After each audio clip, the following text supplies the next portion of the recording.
Welcome to the Deep Dive. All right, so you, our listener, you're likely deep in it right now, heading smack into the critical 2026 budget season. We know, your mind's probably on the big, unavoidable stuff, inventory risk, supply chain headaches, figuring out those huge marketing spends. Absolutely. Those are the giants in the room. But today, we want to shift your focus a bit. We're going to talk about an investment area that, well, it consistently delivers really strong, measurable ROI. But somehow, it often gets pushed back left until the last minute. We're talking about strategic frontline training and communication. And pushing it back is a huge mistake. Our goal today really is to arm you with the data. We've gathered insights from, finance journals, retail ops reports, a whole stack of sources. We want to help you build that rock-solid business case to prioritize this spend now, to show that investing in your people, your associates, it's genuinely a profit driver, not just another line item expense. Okay, so let's just jump right into it. Maybe start with a bit of a cold shower of reality. Our sources are pretty clear. Thinking of training as some kind of checkbox exercise, Yeah. a one-off event, that's completely outdated thinking now. Oh, absolutely, obsolete, especially in retail today. Modern training, it has to be continuous. It's about constantly delivering knowledge, deploying the right tools. The second your company stops that investment in learning, well, your frontline teams, they start becoming less effective, less engaged. Which leads right into the retention problem, doesn't it? Directly, it's a core reason that retention crisis is just, well, spiraling. Look at the numbers, the employee quit rate in U.S. retail and hospitality. It's staggering. Over 70% higher than the overall U.S. average. Just 70% higher, wow. That's the real cost of just standing still, of not investing. Okay, let's dig into that turnover problem then for Section 1. Can we quantify it? Just how bad is it on the floor? We can. Looking at recent benchmarks, the average retail employee turnover rate in 2023, it was sitting around 60%. 60% overall. 60. That's already tough to manage. It is. But then you drill down into those hourly, part-time, frontline roles. That's where it really jumps. The rate hits 76%. 76%. Just pause on that for a second. As an executive, you're basically replacing 3 out of every 4 people on your store floor every single year. Yeah. That's not a stable business. It's a revolving door. Makes consistency almost impossible. Exactly. It's precisely that dynamic that people are calling the great attrition. Employee priorities, they've shifted since COVID. People are just less willing to put up with friction or misalignment in their jobs. They expect more. They demand more, yeah. And employers who treat training like it's optional, they're losing that battle from the get-go. And it's not just the brand new hires leaving, right? Yeah. The sources pointed to a risk higher up, too. That's a critical point. It's the managers. One of the biggest risks we see in the data is among middle management. A really concerning 63% of frontline retail managers are actively thinking about quitting. 63% of managers. Okay, if you're leadership layer, the people running the shift, controlling operations day to day, if they're looking to jump ship, how can you possibly maintain a reliable, decent customer experience? You really can't. It becomes incredibly difficult. And that managerial attrition, that's where the financial damage starts getting, well, catastrophic. Right. Let's talk dollars and cents then. The price tag of losing people. For the executive listening, crunching those budget numbers, these figures really make retention a matter of fiscal survival, basically. What does this churn actually cost? It costs way more than just placing an ad. Far more. When you look at the industry benchmarks, losing an entry-level associate, someone on the front line, that typically costs between 30% and 50% of their annual salary to replace. Okay, 30 to 50% for entry level. But then when you lose a mid-level employee, like a store manager, that number just explodes. We're talking 150% of their annual salary. 150. Wow. And if you lose senior staff, specialists, you'd be looking at 400% of their salary. Okay, wait. Let's just unpack that 150% figure for a manager. That number should really make the CFO sit up. Is that just like recruitment fees? What's driving such a massive cost? No, it's much broader than just recruitment. That 150% includes the obvious things. Sure, exit interviews, advertising, background checks. But the real cost, the real pain, comes from all the hidden stuff. Like what? Like management time sunk into recruiting, lost productivity while that position sits empty, the hit to team morale when a manager leaves, all the costs tied to getting the new hire up to speed, that slow ramp-up period. And maybe most critically, the loss of institutional knowledge. All the specific things that manager knew about how your store runs.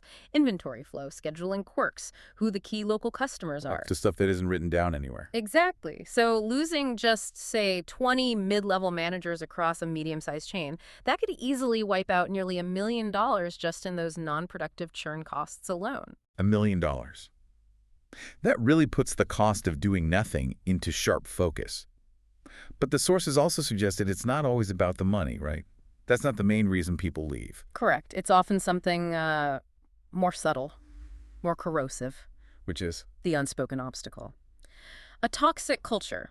Our research shows that over 60% of negative workplace outcomes, and that includes the intention to leave, are directly linked to toxic workplace behavior. So it's driven by bad management, essentially. Ineffective leadership, yes. It shows that culture isn't some soft, fuzzy HR thing. It's arguably the main driver behind that 76% frontline turnover we talked about. Makes sense.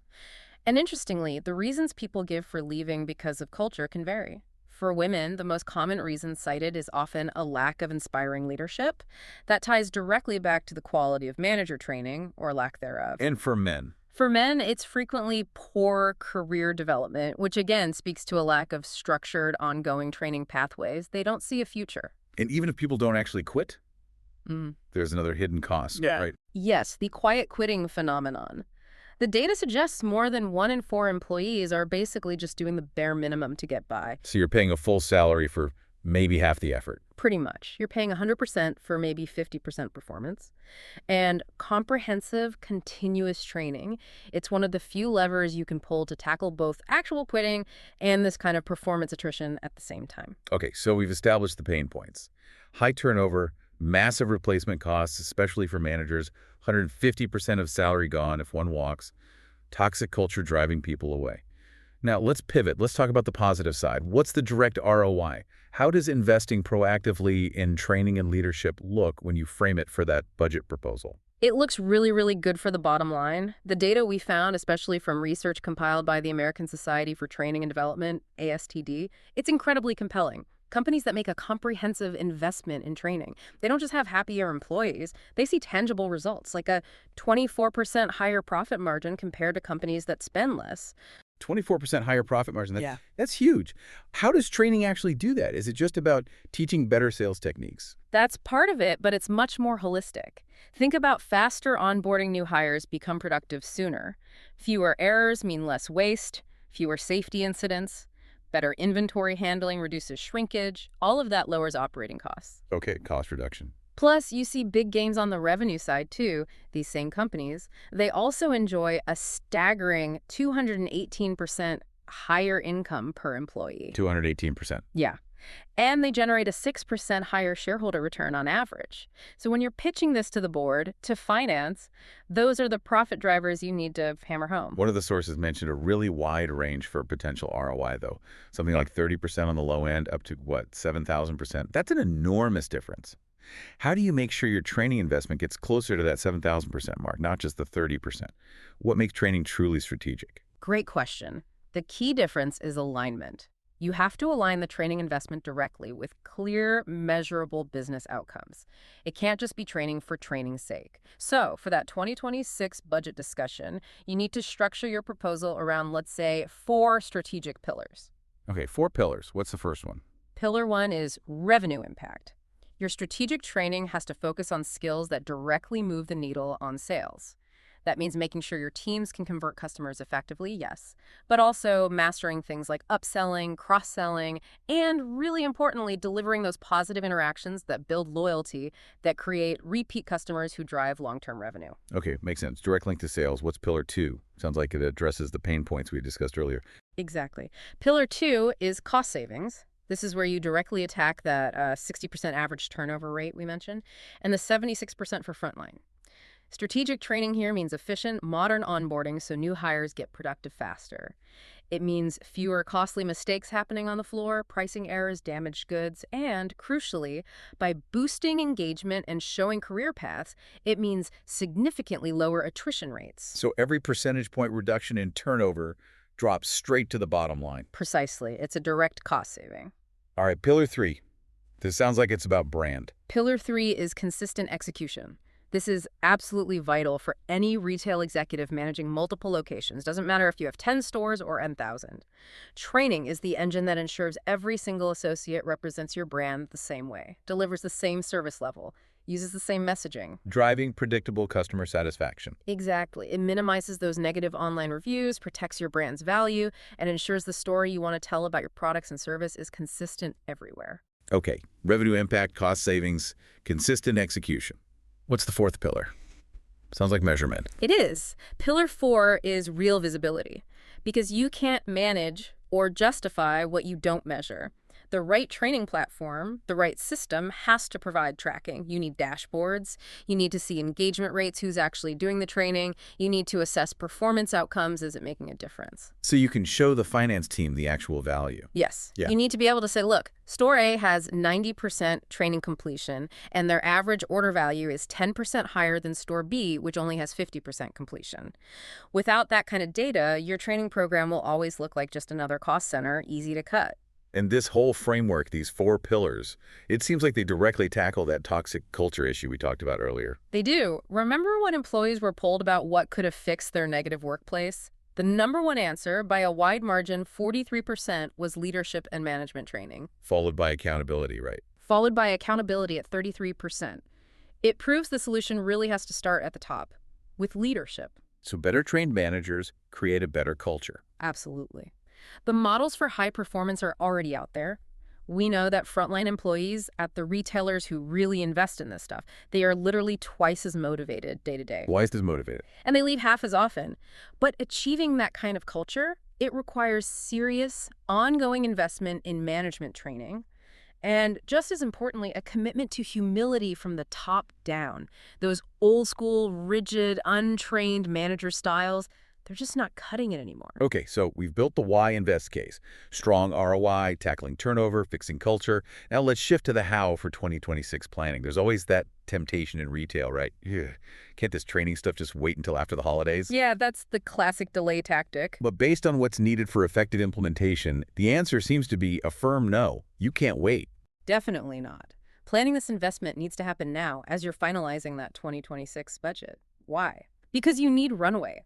Ideally, you need Q1 and Q2 of next year to pilot any new training tools or platforms, to get real feedback from the actual store teams, to give managers time to build new habits, to refine the approach. Before the chaos of Q4 hits. Exactly. Trying to roll out some rushed, maybe buggy training program in November, that's a guaranteed recipe for hitting that disappointing 30% ROI, not the 7,000% potential we talked about. You need to build momentum early. Okay, so assuming we need to get pilots running early next year, what should executives look for? What are the key criteria when they're choosing a modern training solution? Simplicity and integration, those are the watchwords. The system has to feel natural for someone working on a busy store floor.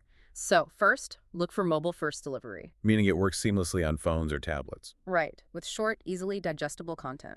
Think microlearning. Stuff that fits into a quick 5-minute break or at the start of a shift. It absolutely cannot feel like homework they have to do after hours. And you mentioned integration. That seems critical. We can't just add another system or app that managers end up ignoring, right? Precisely. That creates data silos and kills adoption. So look for integrated tasks and messaging. The training needs to connect directly to their daily jobs. Okay, you learned about this new product. Now here's a task to check the display. Makes it practical. Very. You also need real-time updates so managers can easily track who's done what. And you need robust, easy-to-understand reporting for the corporate teams to see the bigger picture, track progress against those KPIs. And what about the back end? For the people actually creating the training content? Crucial point. It has to have ease of back-end management. Your L&D teams, or maybe even regional managers, need to be able to create, publish, and importantly, update content quickly and easily. Retail moves fast. Promotions change, products update. The training has to keep pace, otherwise it becomes irrelevant. Okay, mobile first, integrated tasks, real-time reporting, easy updates. That makes sense.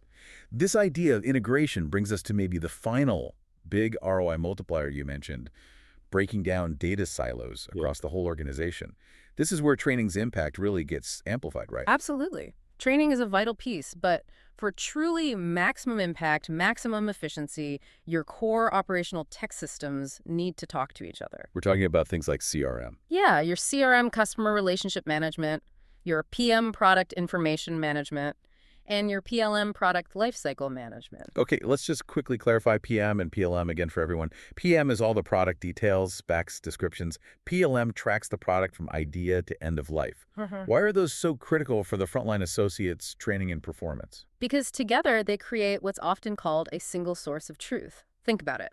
If your PM system is disconnected from your training app or POS, your associate might not have the latest accurate product details they need to answer a customer question confidently or suggest the right add-on. Leading to lost sales or frustration. Exactly.